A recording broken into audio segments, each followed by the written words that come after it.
تذكر يوما كنت تعانق دمعة الفكر تناجي الله في صبر وترجو رحمة تسري.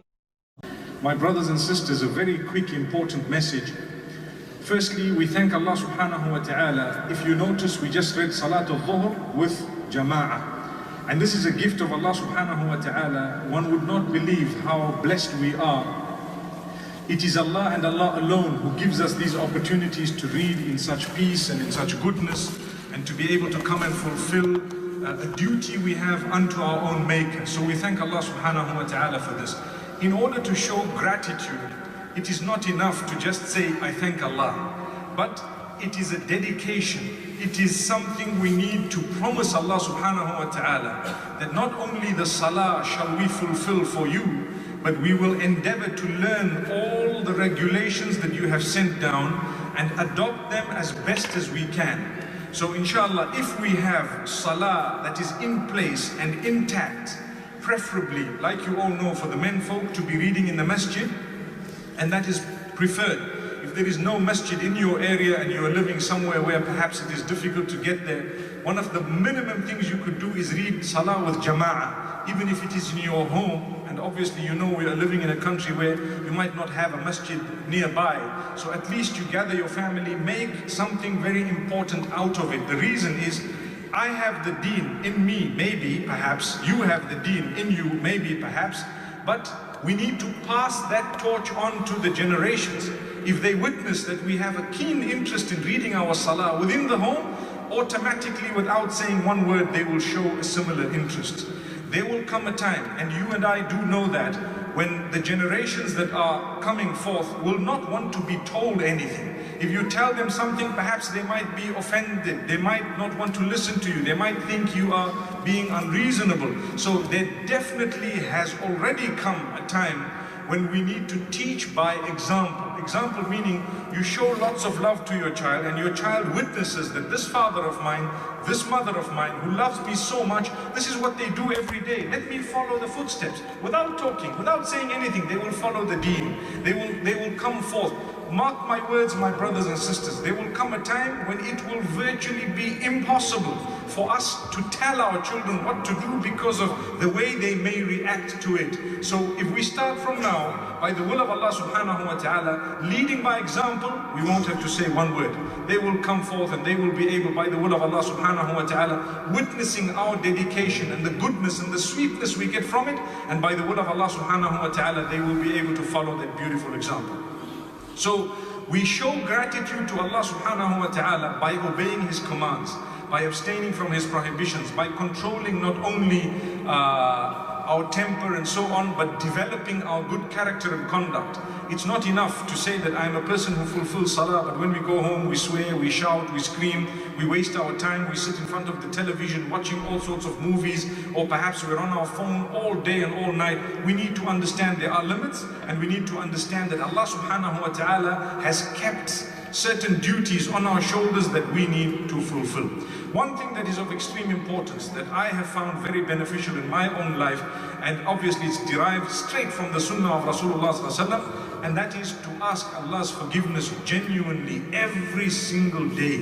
Do not let a day pass without asking Allah's forgiveness. Oh Allah, forgive me. Oh Allah, whatever I've done, certain things I know, certain things I don't know, certain things I did intentionally, certain things unintentionally, they were done. Ya Allah, forgive me, grant me purity, grant me goodness. Ya Allah, you know, if there are sins that we know we've committed, we engage in repentance and tawbah for those particular sins with the conditions of tawbah. And that would be to admit your sin, to regret it, to promise not to do it again, to ask Allah subhanahu wa ta'ala's forgiveness. But if a person, for example, engages in something they don't know, a lot of the times we do things and without even thinking, and this is wrong, because sometimes the environment is such that it just happens. People happen to be doing things that is not the ideal way of doing things, not the proper way of doing things, and we happen to just follow, because of environmental pressure or whatever else it is, the norm. We ask Allah to forgive us, really. Wherever we have faltered, Ya Allah, forgive us.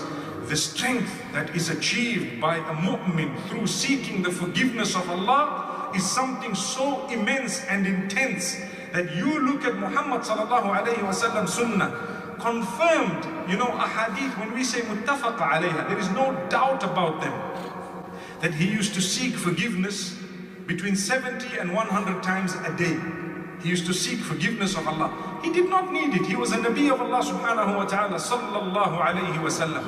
He is the one who came to us to teach us the goodness. And alhamdulillah, we should be at least following that example as best as we can. So we ask Allah's forgiveness on a daily basis. And when we seek Allah's forgiveness, please, my brothers and sisters, do not reduce istighfar to a mere service by the mouth. It should be genuine. You should feel it in your heart. Oh Allah, forgive me.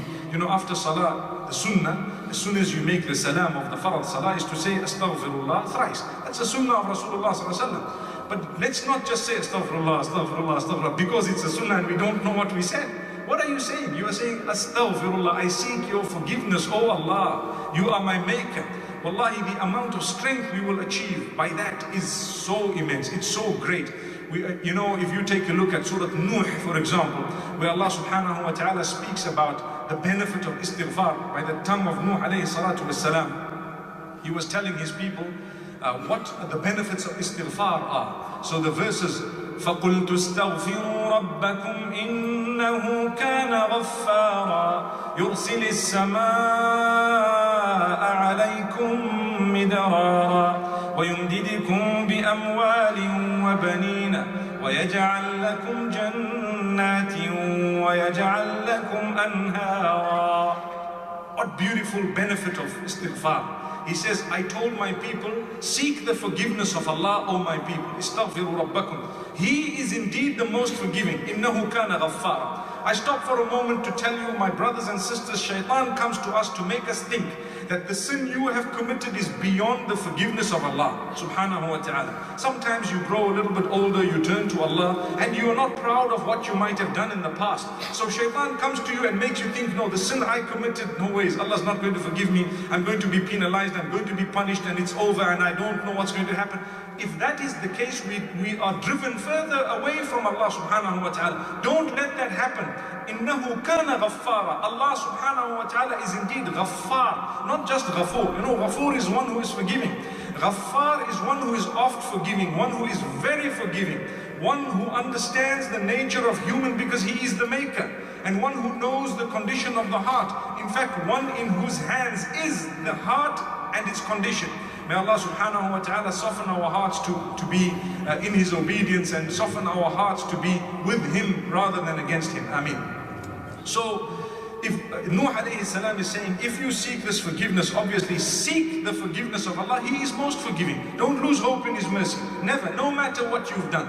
Those who were kuffar, have turned to Islam, or they've repented and Allah's forgiven them. So definitely, if you have a person who is trying, and they've faltered here and there, they've committed, for example, a sin they're not proud of, and they have warm tears of regret and repentance, they need not become worried. Allah subhanahu wa ta'ala is indeed most forgiving, most merciful. Be steadfast upon the path, and you will find the doors opening one after the other. What type of doors open when you engage in repentance? When you engage in tawbah or istighfar? When you ask Allah's forgiveness? Do you want to know the type of doors that open? So let's continue the verses I just read now. يُرْسِلِ السَّمَاءَ عَلَيْكُمْ بِدَرَارًا. He will send forth the rains from the sky in a way that is beneficial for you. Rain, when it comes with destruction. And sometimes if it's too little, it comes with a drought, or it can destroy the crop. Too much of it is a problem, too little of it is a problem. You need the right amount at the right place. What's the point of having all the rain in the city when the farms that are in the outlying areas have no rain? And what's the point of having so much of rain when it comes to the farmland that it burns the crop?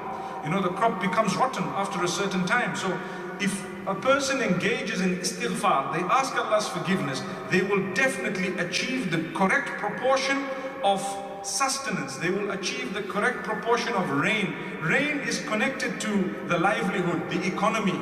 If you have good rain, good crop, mashallah, in a lot of the countries, you have what they call food security, and you have the blossoming and blooming of the entire economy because the rain is correct, the weather is correct, everything is beautiful. So this is Allah subhanahu wa ta'ala telling us, if you engage in istighfar, even your economic woes and difficulties will be made easy. So He sends you the rain, وَيُمْدِدْكُمْ بِأَمْوَالٍ, and He will strengthen you, or He reaches out to you with wealth. He will grant you greater provision. Amwal is the wealth. Who doesn't want wealth? We would like wealth that is halal, that has barakah in it and blessings. To be honest, a mu'min is not concerned of having or amassing a lot of wealth. He is more concerned of having the pleasure of Allah. So to have wealth with the pleasure of Allah is nurun ala nur. But if Allah is pleased with you and you don't have wealth, it is still the nur, meaning it's still goodness. You know, we ask Allah subhanahu wa ta'ala to grant us sustenance. Obviously life is expensive, we have to work very hard in order to earn, and we will have to come and spend that money by the will of Allah subhanahu wa ta'ala. Who is in control? It's Allah. Some people can earn 2,000 pounds perhaps a week, and they don't know where it went. And other people earn 200 pounds a week, and mashallah, they still have lots of change at the end of the following week. This is Allah subhanahu wa ta'ala. So if we have this consciousness of Allah, we ask Allah's forgiveness constantly on a daily basis. By the will of Allah, He will help us to economize. He will help us to spend correctly, prioritize when it comes to a charity, when it comes to a good deed and so on, where to spend, where not to spend. But if a person has no consciousness of Allah, they won't ask Allah's forgiveness correctly. What that means is, you know, you just come and say astaghfirullah, astaghfirullah, astaghfirullah, but you walk out and you're committing the first sin. What istighfar was that?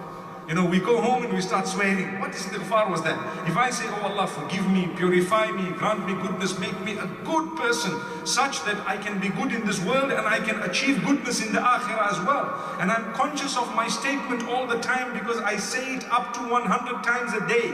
Then obviously I will be a person whom, when I need to spend, I think about it. Is this a good cause? Is this something that will benefit? Then I spend. And in that way you will not spend unnecessarily. But when a person has no fear of Allah, or they are just paying lip service to the istighfar, they will spend on all the haram things, you know. I don't even need to make mention of bad habits and haram habits. We all know what it is. So Allah subhanahu wa ta'ala says, one of the benefits of asking Allah's forgiveness is that He will open the doors of sustenance for you. Anyone who is struggling in terms of a debt, in terms of finance, and in a financial way, I promise you, if with conviction you ask Allah's forgiveness on a daily basis, by the will of Allah, the doors will begin to open, because He owns the doors and He does not lie. Subhanallah, He does not lie. You ask Allah's forgiveness, continue asking Allah's forgiveness. If not today, then after 3 or 4 years, perhaps He wants to keep you in a certain condition because He wants you to get closer to Him. Sometimes Allah keeps us struggling. We think it's struggling, but we don't understand it's through that struggle that we found Allah subhanahu wa ta'ala. It's through that difficulty that we came closer to Allah. So this is the blessing of Allah subhanahu wa ta'ala. So inshallah we engage in istighfar and we will achieve a lot of goodness. Allah says, yumdidkum bi amwalin wa baneen. Allah will grant you children, offspring, by the will of Allah. And when we say baneen here, by the will of Allah, we're talking of those who will be the coolness of the eyes of their parents. Not just a child who perhaps you look at and you feel so stressed to say, you know what, that's my child and I don't know what they've done. Obviously, that too is a test of Allah. May Allah grant us all children who will be the coolness of our eyes. And may He make us children as well who will be the coolness of our parents' eyes. Ameen. But at the same time, if you would like offspring and you would like decent offspring, one of the ways of achieving it is to ask Allah's forgiveness. Imagine the virtue of seeking forgiveness. People say, and I know some of the younger people sometimes, you know, we interact and we talk. I say, brother, you've got to ask Allah's forgiveness. He say, for what? What did I do? Did I do anything? What did I do? He say, no, hang on. Seeking forgiveness is such a great act of worship that even if you have not done anything wrong, just by mere virtue of asking Allah's forgiveness, your status is being elevated. It's being elevated. You get closer to Allah. I'm asking Allah, oh Allah, forgive me. By saying that, I'm acknowledging that He is the owner of forgiveness. To ask Allah's forgiveness is an act of worship that is huge, huge, subhanallah. So this is why, don't think for a moment, what did I do wrong? And why is it that I need to seek forgiveness? Seek the forgiveness, and then you find the various benefits of it. يمددكم بأموال وبنين ويجعل لكم جنات ويجعل لكم أنهارا. Allah will grant you gardens, Allah will grant you rivers. This is the goodness of the dunya as well as the goodness of the akhirah. Subhanallah. May Allah subhanahu wa ta'ala bless us all. These are just a few words that I thought I would share with you. My beloved brothers and sisters, really, it is important for us to turn to Allah through istighfar, asking Allah's forgiveness on a daily basis. Show gratitude to Allah subhanahu wa ta'ala. Show your thanks to Allah for giving you so much by seeking His forgiveness constantly on a daily basis. You know, if you ask Allah's forgiveness, He forgives you. Imagine if I get used to asking Allah's forgiveness 100 times a day genuinely. It does not have to be in one sitting. It can be spread out through the entire day, where maybe a few times in the morning I ask Allah's forgiveness, later in the morning I ask Allah's forgiveness again, I have istighfar on my tongue, perhaps midday I ask Allah's forgiveness, later on in the afternoon. One day I will die, and so will you. Imagine on that day, if we have got into the habit of asking Allah's forgiveness, one of the last deeds we would have engaged in would have been asking Allah's forgiveness. So get used to this, because I guarantee you by the word of Allah, if you have goodness in your heart and you have good words on your tongue, as you depart, you will not be let down by Allah subhanahu wa ta'ala. That's the minimum guarantee we can have. If you have a good heart and you have good words, do you think Allah is going to just throw you aside? No! Allah will never go against His promise for me and for you. Inna Allah la yukhliful mi'ad. Allah does not go against His promised time and His promise of any nature. If He has said something, He will deliver. So we ask Allah subhanahu wa ta'ala to make us more conscious of this. I think if we can at least start off with something great of this nature, we will be able to achieve the benefit. The last thing I wish to say is, look at how small it seems and look at how big the reward is. Look at how small it seems. You know, if just istighfar, it seems like a little small matter, but wallahi, it is a huge issue. It is something big. It is something that keeps us focused, and the reward of it is massive. We ask Allah to bless us all, to grant us goodness. Wa sallallahu wa sallam wa baraka ala nabina Muhammad, subhanallah wa bihamdih, subhanakallahumma bihamdika, ashhadu an la ilaha illa anta.